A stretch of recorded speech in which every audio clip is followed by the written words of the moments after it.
song everyone associates with New Year's Eve, Auld Lang Syne, was written by the Scottish poet Robert Burns. I'd like to share with you a really nice fingerstyle arrangement that's played out of the key of C. So let's first take a look at the melody notes in the key of C. Here they are.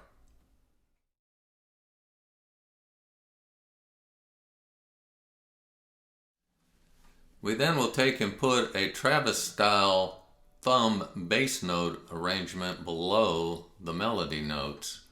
So in the first full measure, you'll be holding a C chord, and your bass notes will be on strings 5, 4, 5, 4.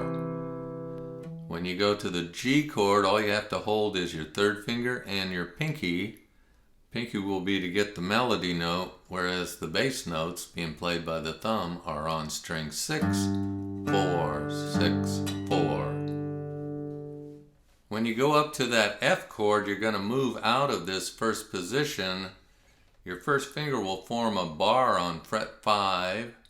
You'll add your second finger to the 6th fret and your third finger to the 7th fret, which is on the 4th string. So now your bass becomes 4th string, 3rd string. And then you see this strum to get the final melody note of that measure. And you want to strum far enough that you hear that as your melody note.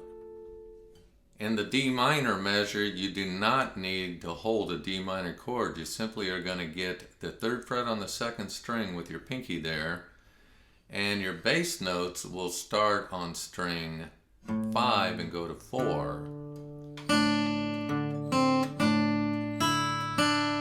And then you see an A minor chord, but all you're going to hold is your 1st and 2nd fingers of that chord. You're not going to hold the whole chord.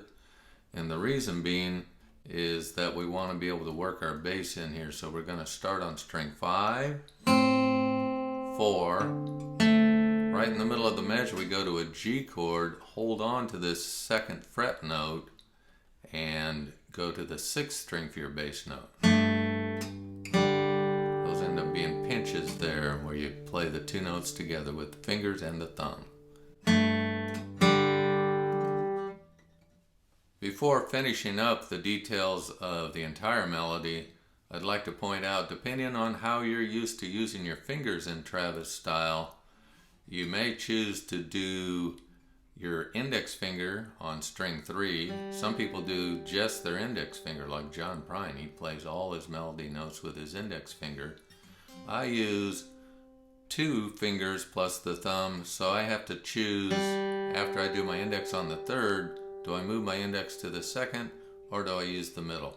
I personally use the middle on the 2nd, and then move it to string 1 when the time comes. So you can play this same arrangement using different right hand fingers, but one thing that stays the same is the thumb notes will always be on the beat. At the halfway point of the song, we see another 5th fret on the 1st string, but this time it's with a bar.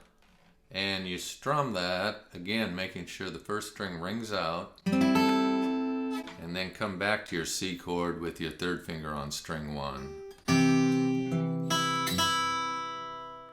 You're going to also see this 5th fret on the 1st string in the G measure. But this time all you do is reach your pinky up as you play the 4th string open. Then you move your pinky back down to the C chord with your 3rd fret on the 1st string.